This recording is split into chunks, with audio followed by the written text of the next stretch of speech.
The snow had been falling for 3 days without apology.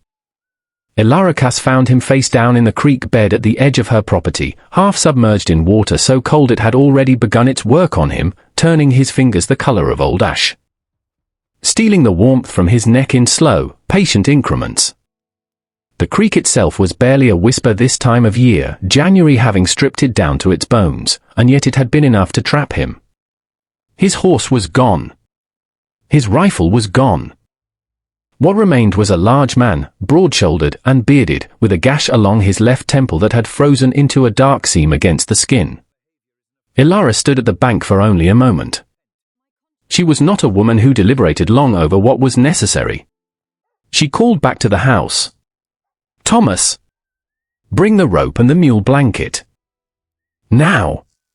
Her boy, 11 years old and already carrying the posture of someone trying to look bigger than he was, came running through the snow in boots 2 sizes too large. The rope looped over his shoulder like he'd done this before. He hadn't. But he moved like he understood the urgency without needing it explained to him.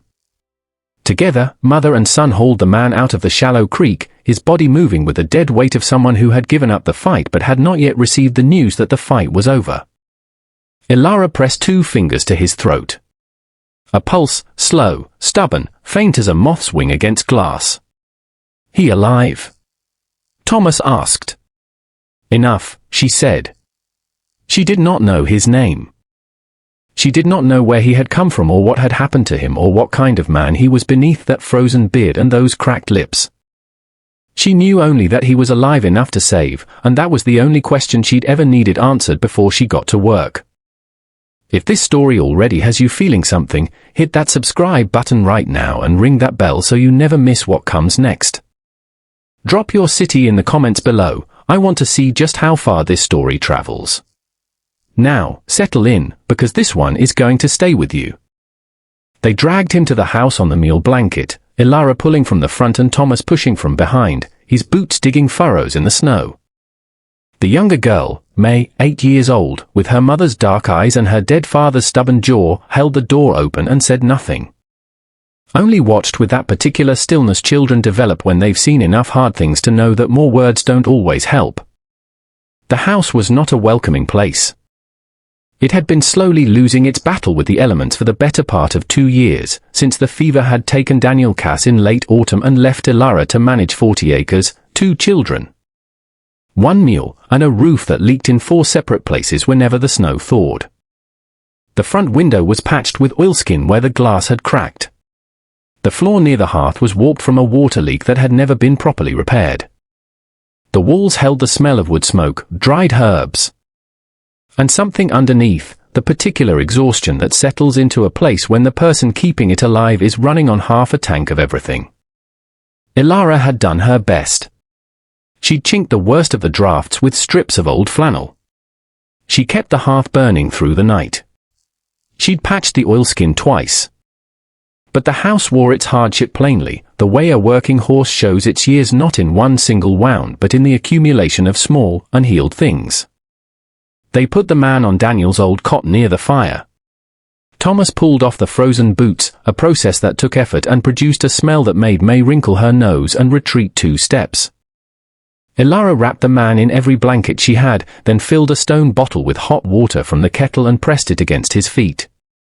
She cut away the worst of his wet outer clothes with her sewing shears, working carefully, keeping her eyes only on what was medically necessary. The gash on his temple needed cleaning. She had willow bark and calendula tincture and a steady hand. She worked in silence, Thomas watching from the doorway, May eventually drifting close enough to see, standing at a cautious distance with her arms folded. "Will he wake up?" May asked. "When he's ready," Ilara said, which was the only honest answer she had. He woke at dusk. He came around slowly, like a man surfacing from a very deep lake, first a low sound in his throat, then the working of his jaw, then the slow drag of his eyes opening. Grey eyes. Pale and direct and momentarily without guile, the way people's eyes are in that thin window between sleep and full wakefulness, before the armor goes back on. He looked at the ceiling. Then at the fire. Then at Ilara, who was sitting 3 feet away in a ladder-back chair, watching him with the calm, evaluating patience of a woman who'd made peace with uncertainty. "You're in the Cass homestead," she said. "For miles east of Mill Haven. My name is Ilara. You were in the creek." He said nothing for a moment. His jaw moved. "Harlan Cross," he said finally. His voice was low and torn at the edges, like cloth that had been pulled too hard. "I owe you." "You owe me nothing yet," she said. "You owe yourself the good sense to eat something first." She had cooked. While he slept, she had made a pot of venison broth with dried onion and wild thyme, the kind of broth that had no pretensions to elegance but carried deep, honest heat.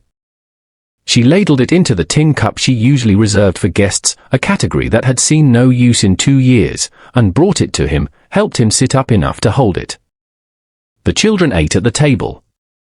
The meal was simple: the broth, a pan of corn bread browned on both sides in the cast-iron skillet, a small portion of dried apple that Ilara had been rationing carefully since November.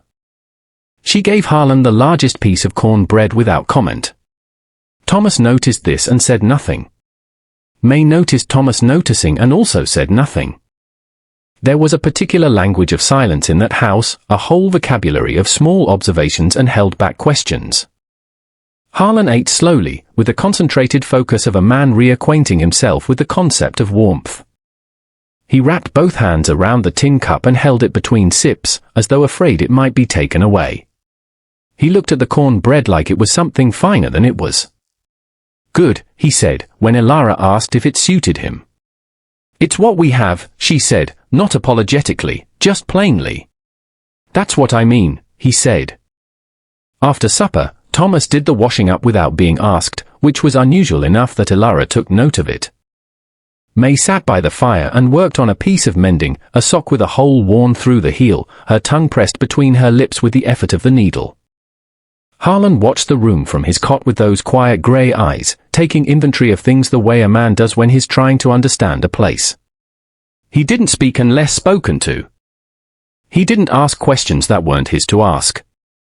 Before she banked the fire for the night, Ilara brought him a second blanket, the one from the cedar chest that she'd been saving against some future emergency that apparently had now arrived. "Sleep," she said. "We'll figure the rest in the morning." He nodded. Then, quietly, "Your husband?" "2 winters past," she said. She said it without flinching, the way you say a word so many times it loses the power to break you in public, even if it still works on you in private. Harlan Cross said, "I'm sorry," and meant it in the way that men mean things when they use very few words to hold a great deal. Ilara went to bed. The fire settled. The house, for the first time in a long time, held a different quality of quiet, not the hollow quiet of absence, but the fuller quiet of more than one kind of breathing moving through the dark. 3 days in, Harlan Cross was on his feet. Not strongly. He moved with the careful deliberateness of a man whose body was still negotiating terms with what had happened to it. But he was upright, and he was not the kind of man who could be horizontal while there was work visible to his eyes. And in the Cass homestead, there was always work visible. He started with the woodpile. Ilara came out the back door the second morning to find him there, standing in yesterday's cold with the axe in his hand, working through the splitwood with a slow, methodical rhythm, not fast. Not showing off, just working in the way that men of the land work, with the understanding that the pile needs to be a certain height and you work until it is. His breath came in long clouds in the pale morning air. He had found himself a hat somewhere, Daniel's old felt hat from the peg by the door, brown and shapeless, and he wore it without apparent thought. Which gave Ilara a complicated feeling she chose not to examine. She said nothing about the hat. She brought him coffee instead. He took it with both hands, the same way he'd taken the broth. "Roof over the chicken house is pulling loose on the east side," he said. "I know. I'll get to it after this." She looked at him for a moment. "You were half dead 4 days ago, Mr. Cross." "Yes," he said. "And the roof is still pulling loose." She went back inside. Something about the exchange settled in her chest in a way she didn't have a name for, not yet. Something like relief, maybe. The specific relief of not having to carry every single thing alone. Thomas began following him. Not obviously, not with the transparent hero worship of a boy who'd been without a man's example, but with the sideways. Deniable proximity of someone who just happened to be working in the same area. Fixing fence posts near where Harlan was mending the chicken house roof. Bringing more nails just when nails were needed. Asking questions that were really statements designed to open a conversation. "You from the mountains?" Thomas asked one afternoon. "Born there," Harlan said, driving a nail. "Spent 20 years trapping the high country." "What happened to your horse?" A pause. "River crossing." "Ice gave." Thomas absorbed this. "Did you almost drown?" "I was already shot when I hit the water." Thomas stared at him. Harlan drove another nail, unhurried, as though this information was merely topographical. "Who shot you?" "Man by the name of Caldwell Wreck," Harlan said. "And that is the last we'll speak of it in front of your mother." Thomas nodded seriously. Accepting this boundary with the gravity of someone who'd been trusted with real information for the first time. He picked up a handful of nails and held them within Harlan's reach without being asked, and Harlan used them without comment, and that was how it started between them. May was more circumspect. She watched from the periphery the way cats watch strangers, with a combination of wariness and intense fascination that she worked to keep looking like indifference. But one evening, when Harlan was sitting by the fire after supper trying to work a piece of harness leather back to suppleness with neatsfoot oil, May appeared beside him as if she'd simply materialized. She held out a small tin. "Mama makes this for cracked hands," she said. "It has beeswax in it." He looked at his hands, then at the tin. "Thank you kindly," he said, taking it with appropriate solemnity. She went back to her chair. She picked up her book. She was working her way through a battered copy of Aesop's Fables, and she read with the careful attention of someone pretending not to notice whether the tin was being used. "He used it." She did not smile. But something around her eyes shifted, just slightly. 40 miles north, in the mining settlement of Redtail Gulch. A man named Caldwell Wreck sat in the back corner of a saloon called the Copper Nail and rested his boots on the table with the comfortable authority of a man who has never been told to take them down. He was not a large man, but he took up space the way coal takes up space. You felt his presence in a room before you identified the source. He had a narrow face and patient eyes, and he wore his gun on his right hip like punctuation at the end of a sentence that usually meant stop. He was talking to two men, brothers, by the look of them, with matching raw-bone jaws and the particular quality of intelligence that manifests as cunning rather than wisdom. "He didn't drown," Wreck said. This was not a question. The older brother, Cy Tip Penn, shook his head. "River spat him out. Tracks go south from the crossing. 2 days old when we found them." Wreck was quiet for a moment. He turned his whiskey glass slowly on the table, watching the lamplight work through it.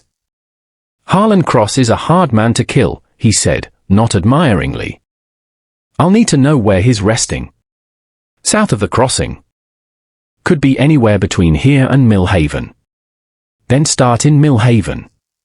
Wreck set down his glass with the deliberate care of a man who keeps his movements controlled. "He's carrying something I need returned. And I am not a patient man." The brothers exchanged a look. The younger one, Fen, worked the inside of his cheek with his teeth and said nothing. He had seen what Caldwell Wreck's impatience looked like, and he was not eager to see it again. They left the Copper Nail while the snow was still falling. 40 miles of hard country between them and whatever answer was waiting at the end of it. They rode without haste, which was worse, in its way, than if they'd been in a hurry. Men in a hurry make mistakes. Men with time are something else entirely. Millhaven was the kind of town that had survived by knowing everyone's business. It wasn't malice, exactly, more a function of smallness, the way a small container makes everything in it more concentrated. There were 300 people and one church and 2 saloons and a mercantile run by a woman named Clotilde Ashby, who had opinions the way other people had furniture, accumulated over years. Arranged just so, and not to be moved without a fight. Elara came into town the second week of February with Thomas driving the mule cart, May beside her on the bench, and a list of necessities that was depressingly short given what it needed to contain. Salt, cornmeal, lamp oil, a paper of needles, and if anything remained, a small sack of dried beans. She had left Harlan at the homestead. This decision was practical. He was still not well enough to handle the cold for the length of a town trip, but it also had a social dimension she was aware of. Millhaven would see a strange man on her property soon enough. She wanted to arrive in town first, without him, to take the temperature of the thing before it became a thing. It was already a thing. She knew it from the way Clotilde Ashby's eyes moved from Elara's face to Thomas's face and then back again when she came through the mercantile door. With the sharp triangulating movement of someone who has already been briefed and is now confirming the briefing against the source material. "Elara," Clotilde said warmly, which meant nothing good. "Clotilde," Elara said, setting her list on the counter. "I'll need these filled if you have them." Clotilde picked up the list and read it slowly, unhurried. "I hear you've taken in a man," she said, still looking at the list, as though this were a casual observation that had simply occurred to her. "I found an injured man in my creek and brought him inside," Elara said.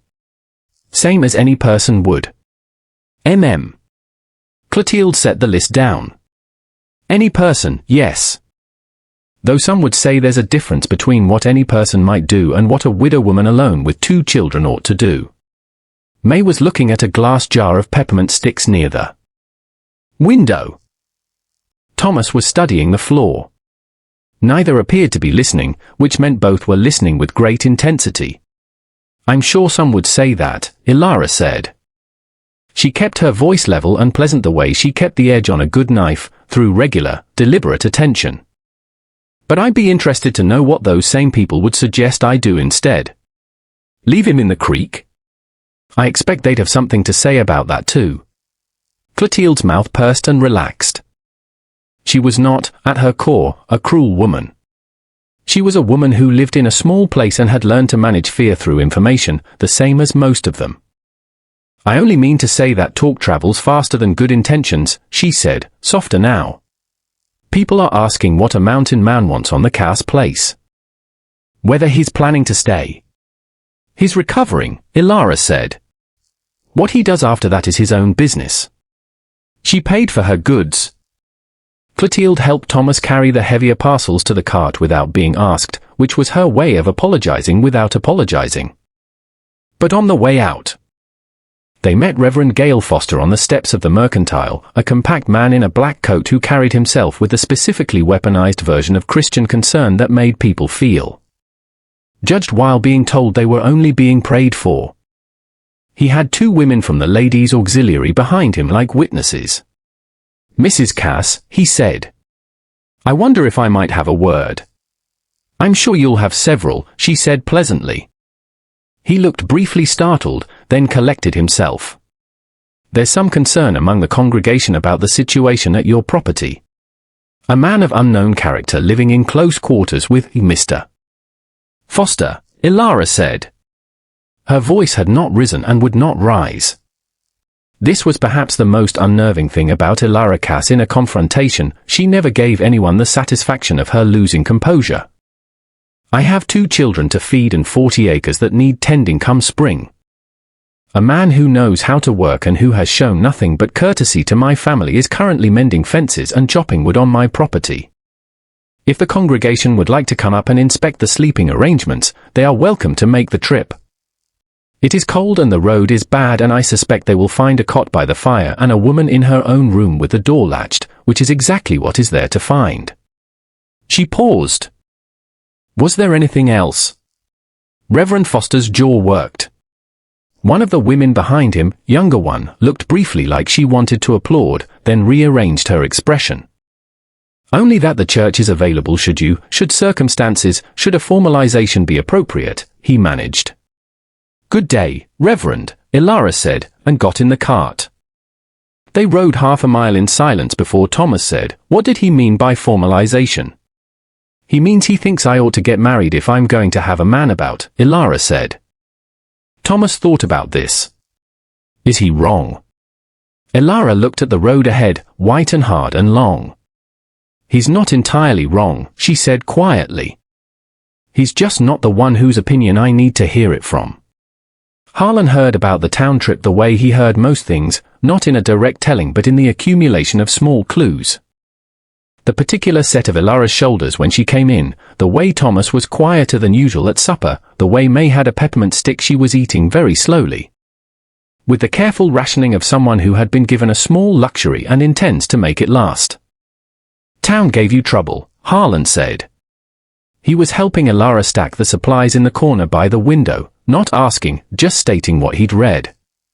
She was quiet for a moment. Then, Reverend Foster expressed concern for my virtue. "Aha." He set down the cornmeal sack. "You want me to go?" She turned and looked at him directly, which she didn't always do. "Did I say that?" "No." "Then I didn't say it." He nodded and picked up the lamp oil. "I'll sleep in the barn if it eases things." "You'll sleep by the fire where it's warm," she said, with a finality that closed the subject like a door. But she lay awake that night longer than usual, staring at the ceiling boards while the cold pressed against the window glass and the fire in the main room burned its low, faithful burn. She was not thinking about Reverend Foster. She was thinking about the fact that she had not been afraid since Harlan Cross arrived, and she was trying to determine whether that was wisdom or foolishness. It was the dog that woke her. The Cass property had one dog, a large, greying cattle dog named Soot, who slept on the porch and was not given to complaint. He was a dog that took the world's ordinary sounds, wind, owls, the creaking of the old cartonwood, as pure background, below the level of comment. He barked only at things that were wrong. He was barking. Ilara was out of bed before the sound was fully in her ears, her feet finding the floor in the dark with the sure knowledge of a woman who had walked this room in the dark 1,000 times. She had the rifle, Daniel's lever action. A .44-40 that she had fired every month since he died so that it would not become unfamiliar to her hand, off its pegs before she'd finished her first breath. She came into the main room. Harlan was already up. He was standing to the side of the front window, not in front of it, not a silhouette to anything waiting outside, and he held a long skinning knife she hadn't known he'd kept on him. His face in the firelight was still and utterly focused, the face of a man for whom threat was not a new country but a familiar one. "2 horses, he said low. "West side. They're trying to come in quiet." She moved to the other side of the window. Outside, the moon was 3/4 full and threw sharp blue shadows across the snow. The world was perfectly, terrifyingly still. And then, there. Movement along the fence line, dark shapes against the white, 2 men moving with the slow, deliberate care of men who do not want to be heard. "You know them," she whispered. "I expect so," he said. "Go get your children and put them in your room. Bar the door from inside." "This is my house," she said. "Yes, and I'm asking you to put the children safe so that whatever happens next, they don't see it." He looked at her. "Please." She went. She gathered Thomas and May from their beds with quiet, firm hands, no time for fear, moving them into her room, pressing them down behind the bed. Pulling the heavy trunk in front of the door from the inside. She kissed May's hair and touched Thomas's face in the dark. "Stay down," she said. "Don't make a sound. Don't open this door." "Mama, Thomas." He went still. She unbarred the door, left it locked from outside, and went back to the main room. Harlan looked at her, at the rifle in her hands, at the expression on her face, and said nothing further on the subject of her going back to safety. He had taken her measure over the past weeks. He knew who she was. Soot had gone silent, which was worse. The knock, when it came, was not aggressive. 3 slow, deliberate impacts on the door, like a man who wants you to know he isn't afraid. Harlan moved to stand beside the door, back flat to the wall. He tilted his head toward Ilara. She was the homeowner. This was her call. She crossed the room. She put her hand on the latch. "Who's there?" A voice, slightly muffled by the door and the cold, name's tip pen. "We're looking for a man. Might be you're harboring him."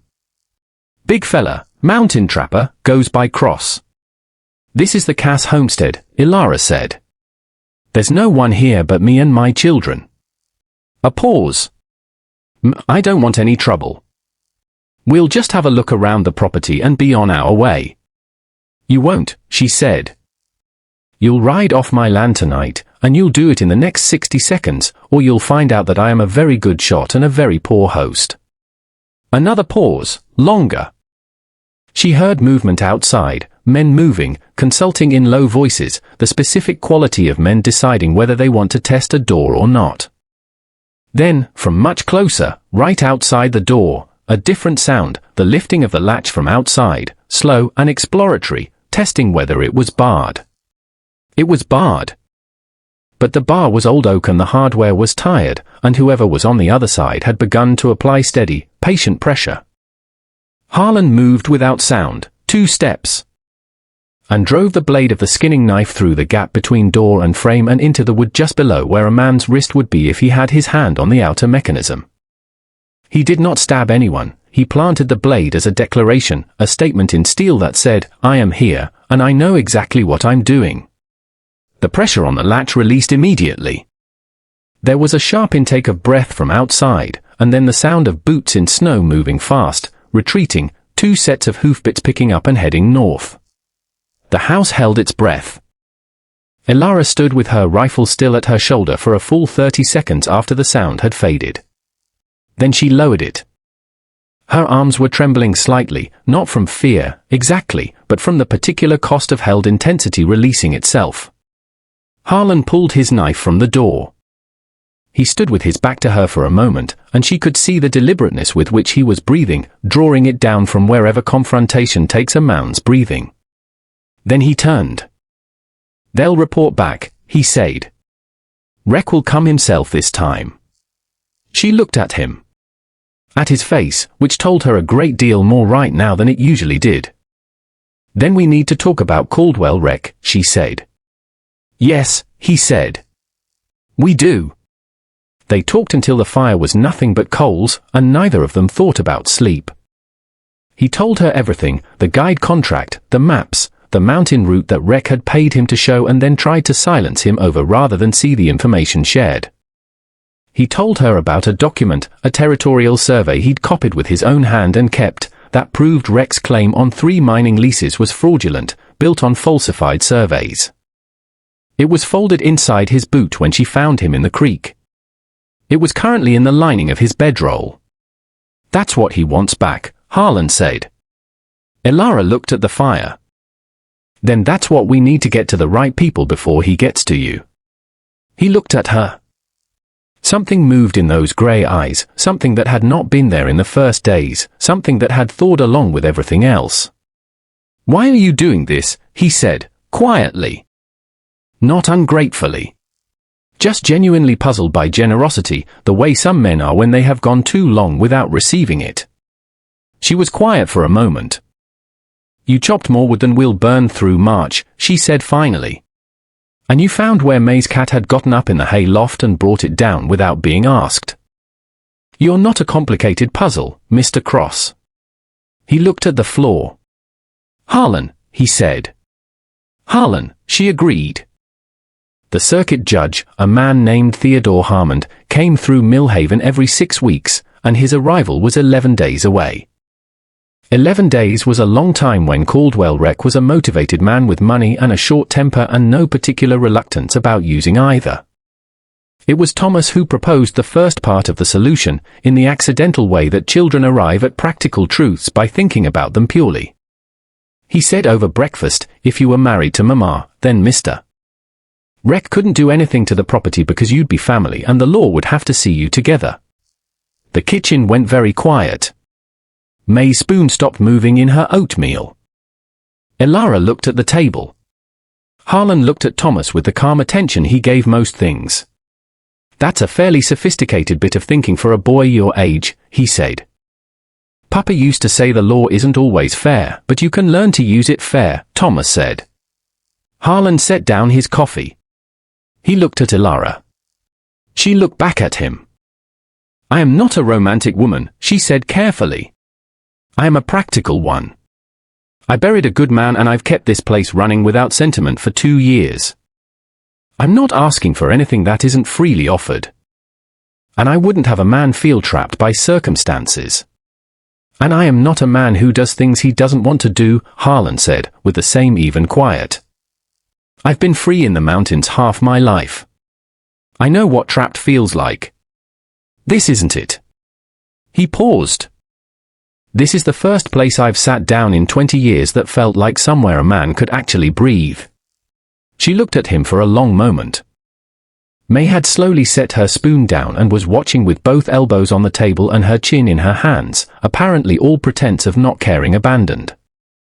"There's the matter of Rex still," Elara said. "The document." "I know a man," Harlan said. "Lawyer out of Santa Fe I did some work for, name of Arthur Beaumont. If I send that survey and a written statement to him before Rex gets here, and if Beaumont gets it to the right territorial office, it takes the weight off the thing. Rex got no reason to come after me if the document's already out of our hands and in the hands of men who'll act on it. How long does that take? If the post rider makes good time? A week." He met her eyes. "And if we stand in front of Reverend Foster before Rex rides in, then anything he does to this property he does to a married man's property. That's a different kind of legal trouble than what he's planning for." She was quiet for a good while. Outside, the wind worked at the eaves in long, low notes. The fire crackled. Soot scratched at the door to be let in, and Thomas got up and let him in, and the dog came and lay down by the hearth with the heavy satisfaction of an animal with strong opinions about cold weather. "It would be a practical arrangement," Elara said finally, "between two people who respect each other." "Yes," Harlan said. "And if it became more than that, in time, then that's between us and nobody else," he said. She nodded once, with the finality of someone who has thought the thing through and found it satisfactory. "Then speak to Reverend Foster today," she said. "Before you change your mind or I change mine." "I won't change mine," he said simply. She almost smiled. "Neither will I." They were married in the front room of the Millhaven Church 3 days later, on a Thursday afternoon when the sky was the clear, painful blue of deep winter. Reverend Foster performed the ceremony with the complicated expression of a man who had gotten what he asked for in a way he hadn't quite anticipated. Clotilde Ashby came, and 2 of the women from the auxiliary, an old Prentice Wade who had known Daniel Cass and who shook Harlan's hand at the end of it with a long, searching look and then apparently decided what he saw was acceptable. Thomas stood up straight and kept his chin level and his eyes bright. May wore the dress with the blue collar and held a small bunch of dried lavender because there were no winter flowers and dried lavender had its own dignified beauty. She had, in the 3 days of preparation, quietly decided that Harlan Cross met some internal standard she'd been applying since the beginning. And she had communicated this decision by beginning to call him by his name instead of Mr., which, coming from May, was the equivalent of a full formal endorsement. The letter to Arthur Beaumont in Santa Fe went out with the post rider the morning of the wedding, the survey and a 4-page handwritten statement sealed in oilskin inside a courier envelope. The rider was a fast one and the road south was clear, and Beaumont was a man who understood urgency. He was also a man who had been waiting for legitimate evidence against Caldwell Rex for 14 months, because Rex's fraudulent mining claims had cheated men Beaumont knew personally. And the law had lacked only the instrument it now had in hand. Rex arrived in Millhaven 8 days after the wedding. He came with the Tippen brothers and 1 other man, and he had the patient, contained fury of a man who has been kept waiting too long for something he considers already his. He found Harlan Cross in the Millhaven Mercantile, buying boot nails and a length of rope, as though he'd been there all along. As though he had never been a man who needed hiding. Rex came through the door and his eyes found Harlan the way a compass needle finds north, immediate and without effort. The mercantile was not empty. Clotilde Ashby was behind the counter. Old Prentice Wade was by the window with his coffee. Two ranchers Elara knew slightly were looking at saddle hardware. The room knew immediately that something had changed in it, the way rooms do. Harlan looked at Rec without expression. "Caldwell," he said, moderately, "the way you say the name of a man you have assessed and found wanting and are no longer afraid of." Rec's jaw worked. "You know what I came for." "I did know," Harlan said. "It's already in Santa Fe. Arthur Beaumont has it. The Territorial Land Office has a copy. I expect you'll be hearing from them directly." He set the boot nails on the counter. "If you've ridden 40 miles to do something about that, you ought to know that this is a public room with witnesses. And my wife and her children are 2 miles east and covered by the same law that covers me as their husband. Which makes anything you're thinking a substantially worse idea than it was before." Rec was still for a long moment. Clotilde Ashby had not moved. The two ranchers had, very quietly, positioned themselves. Old Prentice Wade had set down his coffee. The room waited. Rec's eyes moved across these facts with the cold calculation of a man who has survived by knowing when something is over. He was not a stupid man. He was a dangerous one, which was different, and dangerous men who are not stupid know the difference between a fight they can win and one that will cost them everything else. The document was gone. The law had it. The town had witnesses. And Harlan Cross was standing in front of him without a single flicker of the thing Rec had built his whole career on finding in men's eyes. He was not afraid. And Rec had nothing to sell to a man who wouldn't buy fear. "You were always more trouble than the money was worth," Rec said finally. "That's been said before," Harlan agreed. Rec left. The Tippen brothers left. The other man left. The door closed behind them and the bell above it rang once, small and clear, and then the mercantile went back to being a mercantile. Clotilde Ashby let out a breath that had clearly been held for some time. "Well," she said. "Well," Prentice Wade agreed, and picked up his coffee. Harlan Cross paid for his boot nails and his rope and walked out into the cold Millhaven afternoon. Where the light came off the snow the color of hammered brass and the sky was hard and blue and the road east led home. Word from Santa Fe came in spring, with the mud and the first green of the Cartonwoods. Caldwell Rec's mining lease claims were voided by the Territorial Commissioner. 2 of the claims were found to have been worked illegally on land belonging to a Navajo family and were returned.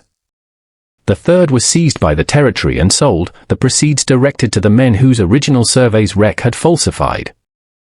The Tippen brothers, who had apparently been more involved in the fraud than mere hired muscle, faced their own proceedings. The law moved at the speed of mud, but it moved. Harlan Cross spent the spring rebuilding the Cass homestead in a way that told you everything about what he intended.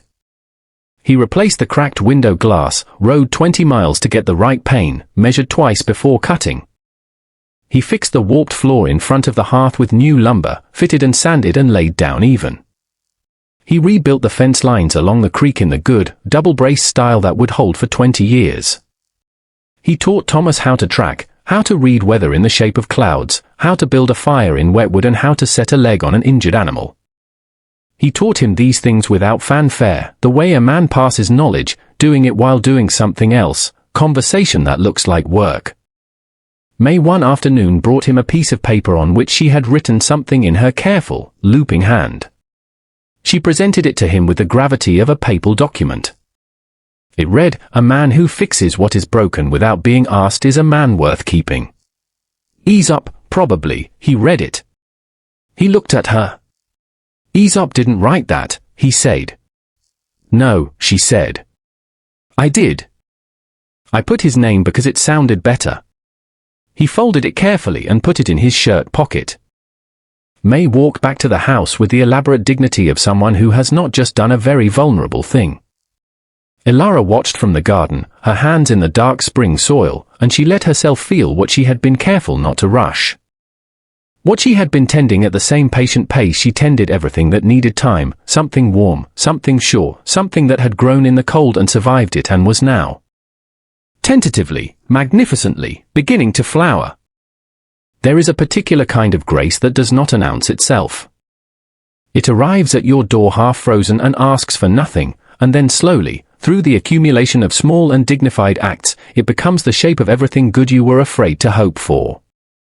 It chops the wood and fixes the window and finds the cat in the hay loft and folds a child's note into its shirt pocket like a deed to something irreplaceable. Elara Cass did not save Harlan Cross because she was unafraid. She saved him because she had long since learned that courage is not the absence of fear but the absolute unwillingness to let fear make her decisions for her.